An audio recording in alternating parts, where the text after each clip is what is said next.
this. All right, and just to help me sync up the timing of it, I'll say, hi Nadia and Adam. And then you say, hi Pete. So then I'll just go, yep. So. We've so missed you. Wow. Hi Nadia and Adam. Hi Pete. Hi. Very good. I'm doing very well. Okay, so I'll do here we are, and I'll do a whole intro beforehand. And we'll go from that. You put on like the wrestling voice, like coming to you live from Eltham. Exactly. It's Pete The Celebrant. Well, hello and welcome, Adam and Nadia. It is so great to see you guys. How are you doing? Hi, we're doing really well, thanks. Nice to see you, Pete. Yeah, we're good. We're good despite ISO and Maskville. Maskville, yep. It's good though. It's good to see everyone doing their, community spirit, slapping on a mask and walking around. It's good. You can only it's see nice to see families out together and all that sort of stuff. Yeah. Now, you had your wedding back in Feb 2018. Feels like a while ago to me. Does it feel like a while ago to you? Or? No, Not really. doesn't. No, time's flown actually. Yeah. Yeah. So today, I guess in this podcast, I want couples who are still planning their wedding to hear from those, a couple of years out, and to hear what do you still think about, and what is important to you, what was important to you before. But before we get into that, tell everyone a little bit about yourselves. Tell them why you're awesome and what you do, and a little bit of how you met as well. I feel like you've set us up to fail there, but that's very kind. Answer 3 questions in a few minutes. So we were together for 10 years before Adam proposed. So we'd already been together for a very long time. Slow burn. And Just wanted to make sure, like. Oh, yeah. Yep. Good time. So we had sort of a surprise engagement where we went and saw the jeweler for the engagement ring. So Simon West Fine Jewelry, he's just based in Melbourne. Nice. Absolutely amazing guy, and he's got a lovely team around him as well. So Cool. He let me try on everything in the store and talk about who we were and what we liked and what we didn't like, and created a sort of story around what he was going to make for us, which was really cool. And so I left with absolutely no idea of what engagement ring he was going to make, when it was going to be ready, what the price was, anything like that. He organised all that with Adam without me. So It was actually quite a fun experience, though. Designing something together, or like at least getting her thoughts, my thoughts, putting them together, instead of me just picking something really gaudy and her hating it. So Yep. I know that. No, it was actually that was actually one really fun part of the lead up. Yeah, and he gives you like a coffee table book with all the photos of the ring being made and everything as well. So that was really cool. Yeah, right. And so then Adam again surprise proposed.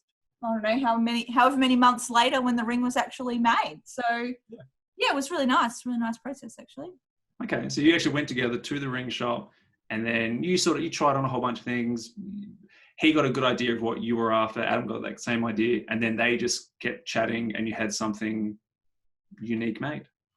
Yep, correct. That's exactly right. Yep. Yeah, cool.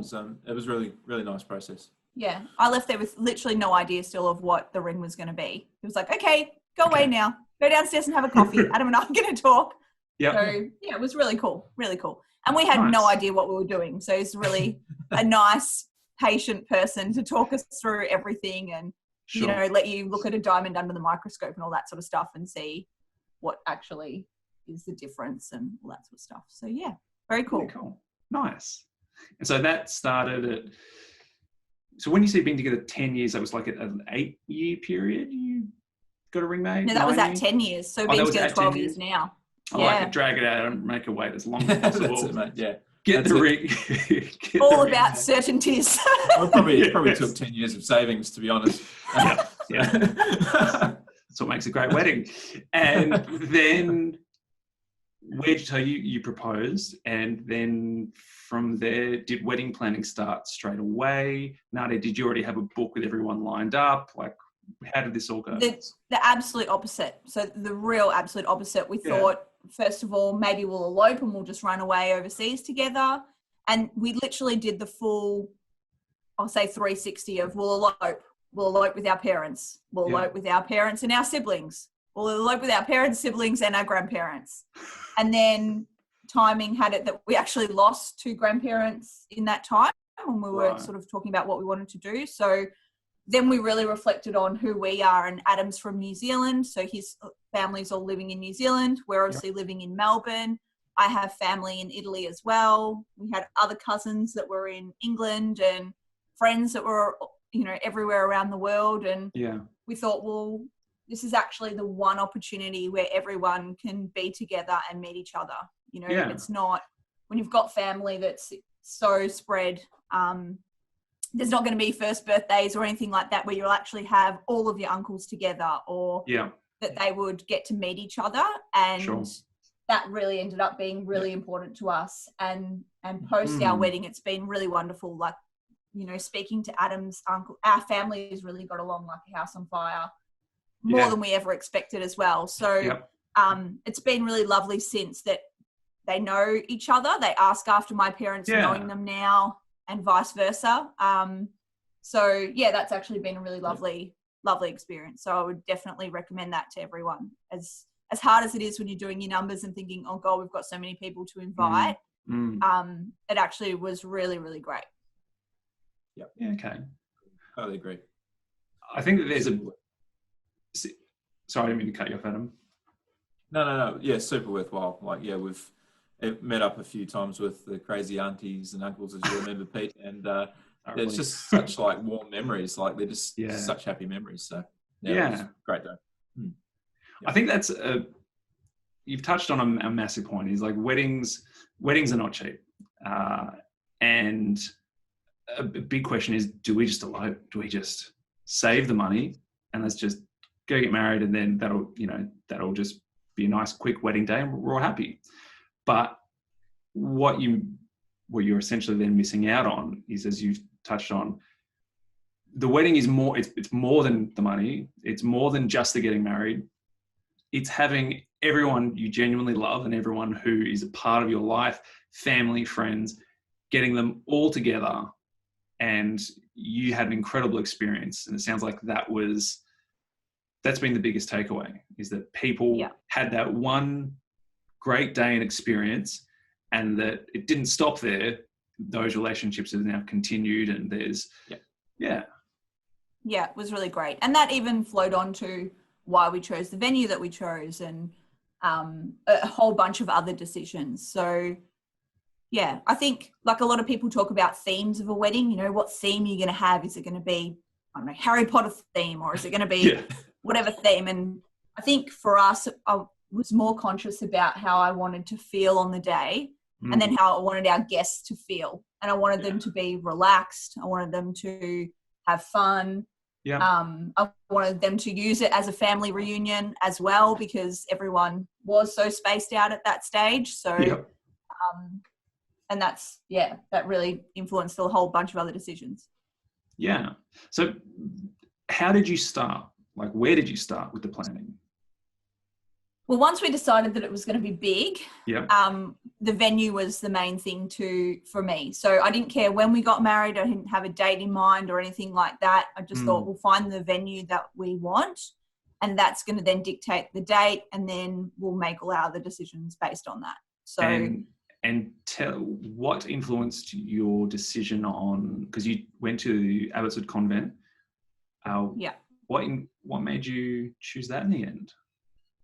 So one big thing that Nadia was talking about before was, because a lot of my family were obviously coming overseas, we didn't really want a spaced out wedding where there were multiple venues in play. We didn't want sort of like the reception at one and, the actual ceremony at another. It was sort of like, no, we just want you to arrive. We want you to settle. We want you to be there for the day. And then that gives us more relaxing as well as the guests. So that was another big thing. So one real big tick for Abbotsford was, you could have the ceremony as we did in the gardens or the chapel if you chose. And then you could have everything on site. No mucking around, no having to, tell people from New Zealand, then you have to get on some type of bus to then go across the city or anything like that. So I think that was a really big starting point of finding a venue that catered for everything all in one site, just so that we didn't have to muck around and we could spend more time dancing and having a few drinks.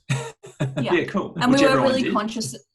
We're really conscious of trying to eliminate costs for our guests as well. It's already such a big burden for people to get babysitters and come, overseas for a few days and pay for flights and pay for accommodation and everything. So we really loved some venues like in Yarra Valley, for instance. But once we started getting into, well, how much is it going to cost to hire a car to get out to Yarra Valley? And then how much would it cost to actually have accommodation in Yarra Valley? And then do we have to organise a bus that takes everyone back to the CBD or that sort of thing? Yeah. We really wanted something that was CBD because it just had so many accommodation options for people. So if they stayed at a backpackers hostel or they stayed at Crown Towers, no one had to know about it. It was whatever was appropriate for their budget. Yeah. And had those options for them. And they didn't have to have hire cars or anything because they're in the CBD. So you can get, a taxi around and home if you need to. But at the end of the night, we did have buses taking everyone from the convent back to the CBD. Yeah. And as we didn't realise when we booked it, but it was actually white night in the CBD, the night of our wedding. So it was actually a really good thing that we'd done that because they would have struggled to get taxis themselves or get their own way back into the CBD because most of the roads were closed and stuff like that. So, and that bus that we weren't on ended up being a highlight for most of our guests because they were all singing and sang their way all the way back, and we got all these videos the next day. I've heard the bus trip home is good fun. It's messy, but it carries a lot of memories. Sounds like they had that same experience. Certainly did. So you chose. Nothing less. Hey. I expected nothing less. No. Well, knowing you two, not from your family. So you booked the venue mainly for everyone's coming. Many people are coming interstate, and that make it nice and simple very close to the CBD. And so you booked that. And even the invitations, I made we made a map for them so that they could look at it and see that even though we were saying that you have to go to different places, like the gardens to the cafe and then to somewhere else for canapes, they could see that actually was only 20 steps away, not that we were actually getting them to leave the venue or anything like that. Because it can be confusing when you're trying to write all of that onto an invitation. So the map works really well, actually.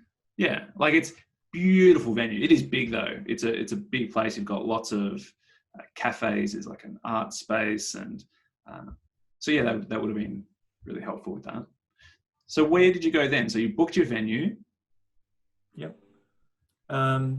And then they had a tasting night to help pick you with your menu and stuff as well. So that was another big thing. Like we wanted to have nice food and stuff. And they were originally a catering company that sort of do the weddings at Abbotsford. So that was another important thing. So they got all the couples to come along to like a tasting night and stuff like that. So once we sort of sorted that part of it out, we're all comfortable with, had the venue locked down, then we could sort of start working on all the bolt-on things like the photography, videographer, need a decent celebrant, flowers, that type of thing.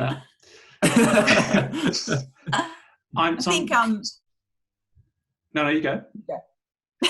Wait, so you mentioned before that not so much it wasn't a themed wedding you're after, but it was the feeling and the experience that you were going to have and also that your friends and family are going to have.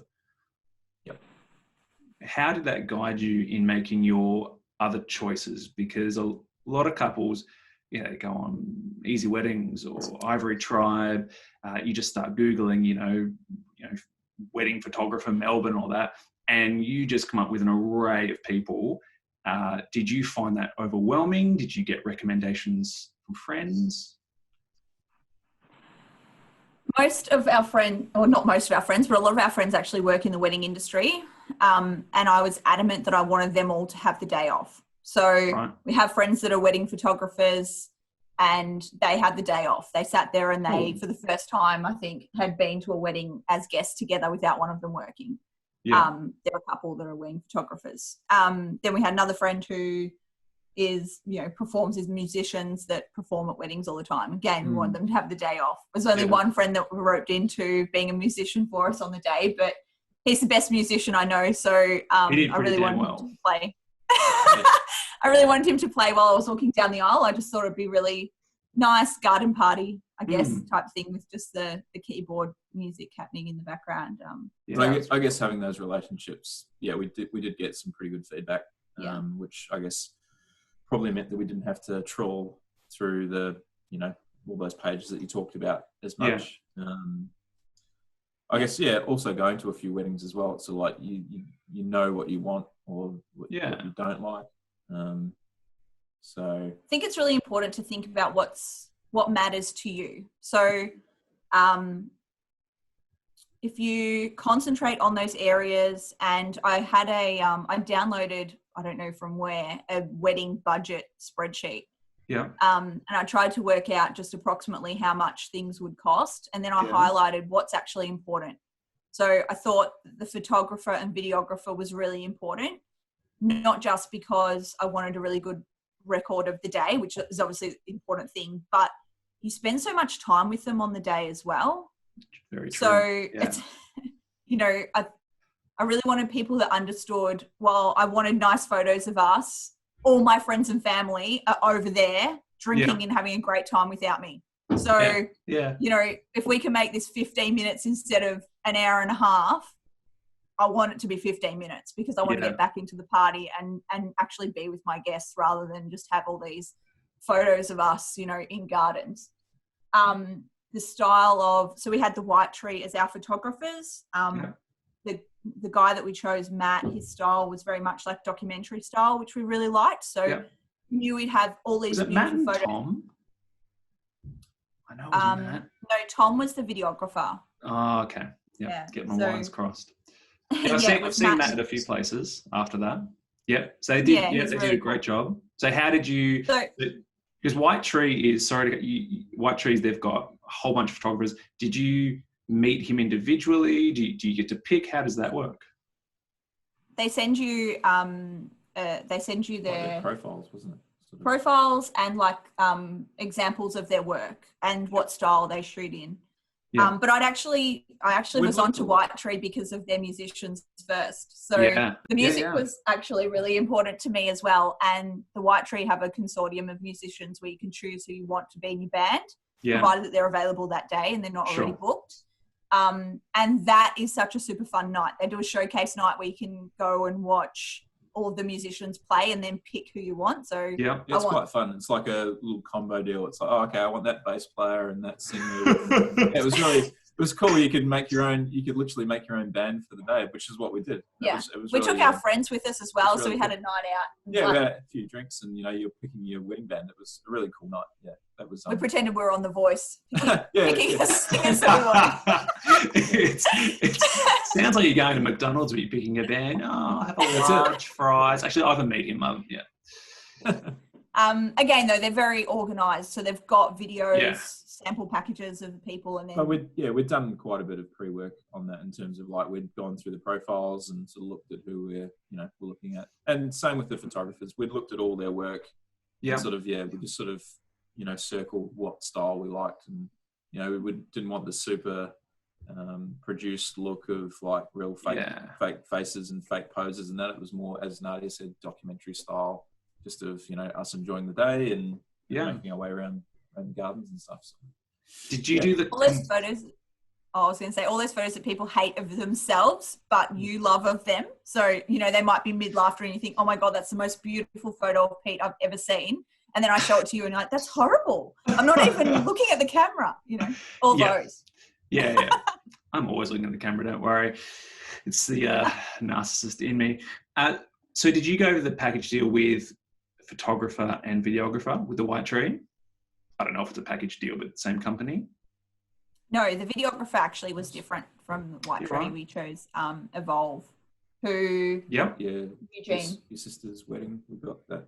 Yeah, they did Nadia's sister's wedding, I think. Yeah, great. Yeah, Eugene's a family friend anyway. So he'd videoed my sister's wedding and then it was available for us, which was really cool. Yeah. And then coincidentally, Eugene hired Tom, who also works for the White Tree, for the day to help him. Everyone wins. Everyone wins. So I think, even just remembering back, a lot of it is word of mouth and, who had a good experience with who and all that sort of stuff, as well as your own research. But we were really well helped in that regard of like word of mouth. Yeah. The other photographer was Jeremy from White Tree, who was really cool. But we'd chosen Matt, and then they just sent a second photographer, which we didn't choose. But he ended up being fantastic. So they're all great, I think. Yeah, cool. So you booked those. Now, how did you find me? Good question. Nuts. I think you were on a few dating pages. No, I'm joking. That's really controversial to say, isn't it? Kind of married, but I don't know where to take that without it sounding weird. Cut that out. I think it was Easy Weddings, actually. Yeah. Okay. Yep. And we met up with yourself and another guy. We met up with someone at 3 people. So we looked at the page and I don't know. Did we decide that we wanted a male celebrant? I don't know. It was just one of the decisions that we made. We wanted someone who was a bit younger, who we wanted a fun sort of upbeat day. We no offense to the older colleagues in your industry or anything like that, but we just sort of wanted someone to, I don't know, bring a nice fresh upbeat sort of tempo to the day. And we sort of streamlined to a couple of people. We met up with another guy, was it Chris, that we met up with first? And I don't know, we just preferred you, mate. So it's one of those just, and I appreciate that as well, that we bonded. But it's almost like you've kind of got to go over that. I forgot that we met up for Supers. So you had us. Yeah, we did. Didn't we? Down at Oakley. Yeah, we did. Yeah, in Oakley. Yep. It was we the garlic sauce. We based most of our decisions on people that we liked. It really was not about, like, everyone does a fantastic job. If you sit there and you go through all the photos of every supplier, you will find 100 florists that will do a fantastic job for your wedding. Yeah. What I really wanted to do was just be with people that I liked, like even my wedding dress. If I have to come here for 6 months for fittings, I want to be with someone that I enjoy spending time with. I don't want it to be a chore. Yeah. If I'm going to pick a celebrant, then we'll meet up for souvlakis and tacos and donuts, Yeah. Yep. Yeah. Which I'll still hold you to, because you really weren't cohesive with the dietary requirements pre-wedding. That I loved it. I loved it, by the way. Thanks. So I'm all about enjoying the experience, and if that means that you bring a few more kgs along to the wedding day, so I think that's really important for couples. You do want to find someone you feel comfortable with, and there are hundreds of everyone and everything in terms of weddings, and it really only takes to meet with a few and go, I gel more with this person more. And I think it's important. Like, an important question is, if it wasn't my wedding day, would I be happy to bring this person along to a family meal or just a drinks with my friends? And if not, then possibly they're not the right person for you. But if it is someone you would feel comfortable with just to hang out outside of the wedding space, then I think you've found the person for whatever category you're trying to fill. Agreed. And so you start feeling, you're feeling all these different roles in that. And what was some of the hardest decisions to make? No hard decisions.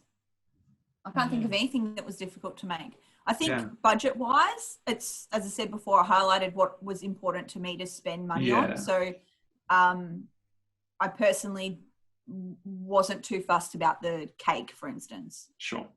And I wasn't too fussed on the car. And I wasn't too fussed on, I can't even think of anything else. Yeah, but there was other aspects where I thought that's really important. I wasn't even fussed about the flowers, actually. That's another thing. So the florist was amazing. Like, they did turn out Amazing.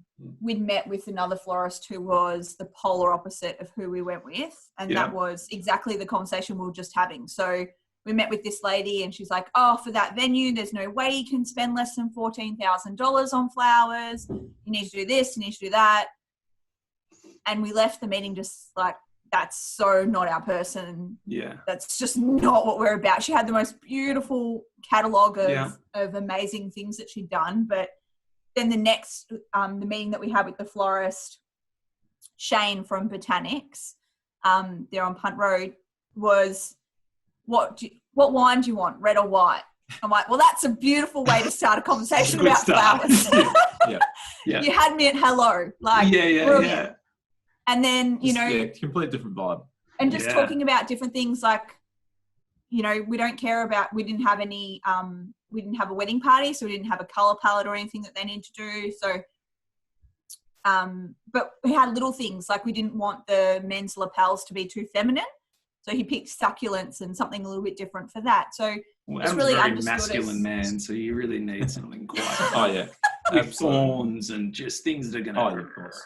Yeah. Kiwis, you know. I think also giving the people that you're you know putting your time into, like giving them a little bit of professional flair as well, of like just put some trust in these people, like they know what they're doing. Okay, have a little bit of an idea about what you want, but don't be so, I guess, regimented in exactly what you want. Just give them a little bit of open that they can work with. Like with Shane, it was like we gave him a brief sort of overview about what we wanted, and then it was sort of like he picked a few things and said, oh, I know that room, I know these things would work, and we were like, okay, we're happy to trust you, and we did. He did such an amazing job.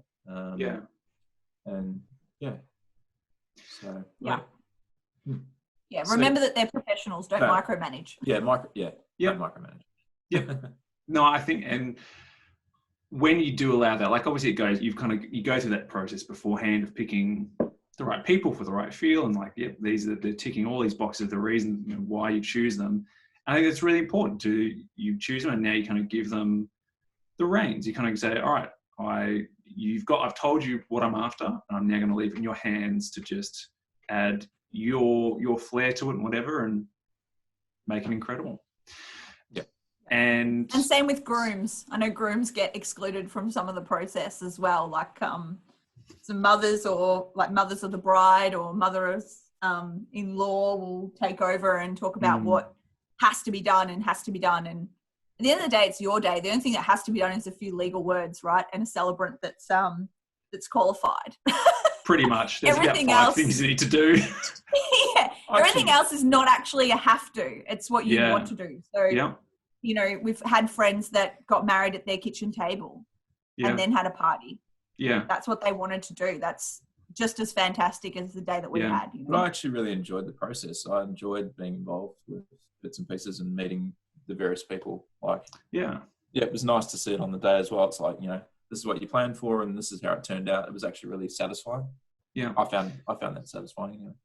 So obviously every couple is different, and I feel like there's maybe generally the stereotype that the bride will do everything, and I'm talking heterosexual couples particularly. The bride will do everything, and the groom's like, whatever you want, and then sort of like, I don't really care, like I'll be there, but this is sort of your day, you do whatever you want. It doesn't sound like that was, you guys were on the same page with, we want to plan this together. Yeah, that's exactly right. And again, that was actually a really fulfilling part, and I certainly would recommend that, because it shouldn't just be, you know, Nadia or the bride does all the hard work, and then, you know, the groom just sort of rocks up and, you know, that's it. I think it's actually a lot more fulfilling when you help plan, and then, you know, the day you can see the way it all turns out. So a lot more fulfilling, I think, they're involved. Yeah, cool. And it's good. It takes a little bit of pressure off both parties as well. Yeah. Suppliers were nicer to Adam when he went by himself anyway. So. That doesn't say anything bad about you. You're a wonderful person, Nadia. You're just great. Tell me about the day. What do you remember? Maybe what don't you remember? Like, what did it feel like? Was it as what you expected? Was it better? So I had a few criticisms about the day, about not anything to do with the actual wedding part, just the morning and how I wanted to sort of do things my own way. So I stayed home by myself for the night. Adam had a hotel room close to the city with his friends. But even that, a lot of people are like, oh, I can't believe you're by yourself, or you're not going to get a hotel room, or I just wanted to be relaxed and in my own space and not be worried about having to cart, a whole heap of hair products or something around town. Like, sure, just to wake up in your own bed was really nice. Yeah. I went to the gym the morning of the wedding as well. My trainer's actually a friend, so she was coming to the wedding anyway. And that was really, really lovely. A lot of people thought it was crazy. Like, she put a photo on Facebook of the before and after just for fun. Of, us in our training gear and then actually being dressed up later on. And a lot of people were like, you're crazy. Why would you go to the gym in the morning of your wedding? Again, do what you want to do. I had nervous jitters. By actually spending an hour of getting some of that nervous energy out, I was so relaxed by the time I got to my mum's house, and there was the frenzy of all the, makeup artists and hair people and all of that sort of stuff. So, I think just do what you want to do. Adam had a relaxed morning. I think they went for breakfast or something. I went for a leisurely stroll around the Yarra and had a nice breakfast at the hotel. Very relaxed. Yeah. You didn't hit CrossFit beforehand. But that's all part of the day, right? Like, when you're looking back, you're like, I had a really lovely day. I didn't wake up stressed out. I didn't wake up not in my bed, like whatever is uncomfortable for you. I woke up really comfortable. By the time we actually got to the venue, again, I was just super relaxed. There was a moment when I saw you, Pete, so I was behind the hedges before everyone could see me. And I was just sounds creepy for a podcast. It does, but I remember that moment. Your dad was there and your bridesmaids were there. I remember that. Yeah. There was no bridesmaids, so your dad was there. Another wedding. There are. Look, I'm going to be honest. There's a few weddings. I've done at least 3, so they kind of merge at times. But your dad was there. Dad was there. Yeah. Great. And good. I've got one aspect correct. Even the cars. So one of the ladies that we work with, she's got a classic car business. So her husband drove me, which was nice and relaxing again. Like, just lovely to have people around you that you know and are cool. But just being behind those hedges and just listening to everyone, like the party without me, listening to the beautiful music, this beautiful sunny day. That was a really nice moment to just go, oh, we are having this little garden party. Everyone's here for us. It's so cool. Yeah. So that was really nice. And the music as well, like the song I walked down the aisle to, people were like, oh, no one knows that. Shouldn't you pick something else? No one's going to know it. Well, I can't remember weddings that I've been to where I remember what the bride walked down the aisle to. So why should I not pick a song that's special for us? Yeah. Rather than what the guests think in that moment. But I don't know, just reflecting on the day, I just have so many warm, happy memories. Like, even just thinking back, it's just like, one thing that really I always remember is when we first walked, like after the ceremony and walking into the venue. I'm not sure if you remember, Pete, but the band sort of started and then we walked in and it just filled me with adrenaline, like that rush of all your family clapping and all that sort of stuff, and the band going, it was just like that eruption of applause and just like that absolute shot of adrenaline through both of us, and it's just wow, here we are. So that's a real memory that sticks with me about that feeling. I can still recall that feeling of just the tingling sort of sensation as you walk in. That was super cool. Yeah. Again, we surrounded ourselves with friends in the end. So, a lot of our family thought that you were our friend, Pete. Yeah, they actually did. And that's sort of... No one thought that you were someone that we'd met, 3 or 4 months beforehand or anything. So I think that's a reflection unto itself, that we just sort of were surrounded by lots of love, really. Yeah. Yeah. And I'm really good at lying at people and pretending to be your friend. So, so deceptive. No, we did. It was, I think, look, from what I personally remember from my wedding, I do not remember the words of our celebrant, but exactly like you 100% remember the feeling. And that's what, if you've got the right suppliers, that's what they'll provide. They'll provide this incredible experience. You might not remember every minute detail or word, but you'll look back and you'll think back and you're like, man, that was just awesome for so many reasons as well. Yeah, I do remember standing there and looking back at everyone in the convent in the background and just thinking, wow, this is so cool. It's so wonderful to have everyone here. Yeah. I do remember you called us the grime and broom. Yeah. So some people do remember the celebrant's words. Yeah. Look, anything to get a laugh from the crowd.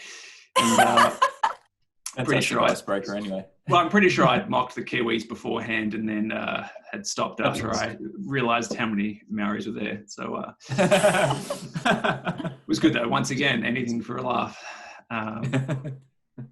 No, you had quality. Obviously, your family and friends they're awesome. And after the ceremony, I remember then being up in I think it's like the pre-reception area in that sort of courtyard. It was great just chatting with them and hearing what their experience was, and then where they've come from, and just chatting with them. And then there's a video of your aunts. I asked your aunts because they were oh, it was amazing, and I was like, so did you want to say that on camera? Because I thought I should probably try and record this, and they were a hoot. In fact, I'm pretty sure it's on YouTube. It's I'll see if I can put it up. No, we still have a laugh. We were laughing about it at my cousin's wedding only a few months ago. Still laughing about it. It's just one of those funny memories as well. Yeah, it's cool. So now, post wedding day, 2 years out. What do you look back and what would you recommend to couples? What would you say to them who are currently in their planning? I think the main thing that we've really gone on and on about today is hiring suppliers and people that you get along with, because if they have taken the time to know you and you get along with them, then they'll make their professional decisions on your behalf, and they're not really going to stray too far away from what you wanted. Yeah. Trust them as well, trust them as professionals. There are little moments, I think, to have been a bit more organised for family photos, for instance, after the ceremony, because everyone just scattered afterwards. But sure. That's not really a big deal. No. But, in hindsight, we could have yelled and screamed to everyone and said, come back, we need photos. I'm glad that we didn't. Yeah. Again, the photographers were really respectful in that we said, we want to be getting these photos done and then trying to get back with our family as soon as possible. So that was really cool. Yeah. Band was awesome. Yep. They gave us opportunity to say what songs we wanted played. So I can't remember how many it was, say 20 of the songs where they were really, and some of them were quite niche that no one else was dancing to, but we were. Yeah, cool. But they were happy to do that. So Mark at the White Tree organised all of that, and he was really great. Yeah. Dealing with people that you get on with, just so that you're not stressed. And I think that's a really big part about it. As Nadia said, dealing with people that keep you on a nice level playing field, I guess, so that you're not stressed. Like, it's almost like that snowball effect of if you're dealing with someone who's, I don't know, not giving you exactly what you want, or that's slightly combative, and just that stress kind of adds, where it's like, if you deal with people that are all on the same page, all that sort of thing, it just leads for a much better, smoother experience, I think. Yeah. Cool. I feel like there's so many more questions I could keep asking you, but I feel like you've given couples such a good base from just your experience and what to go for and what's worked for you. So thank you so much for your time and helping give other couples a place to start from, and maybe even lifting their heads above the clouds to kind of go, oh, cool, rather than getting stuck in the thick of everything, just going like, oh yeah, what do I want to have and experience and remember way in the future, looking back at the day. So cool. Thank you so much. Do what you want, guys. Do what you want. It's your wedding. Create the day that you guys want. Yeah, don't worry about everyone else. Just make sure that's what you guys really want, because that's the main thing that sticks with you. Yeah. Be strong if you have to. Yeah. Cool. Well, thank you so much. You guys are awesome. And thank you for joining me on the Wedding Guide podcast. And thank you everyone for tuning in, listening, and whatever you're doing, wherever you are, hope you are well, particularly during this time of COVID, Victoria Lockdown 2.0 special. Farewell. Thanks. See you at our next wedding. See ya. Bye.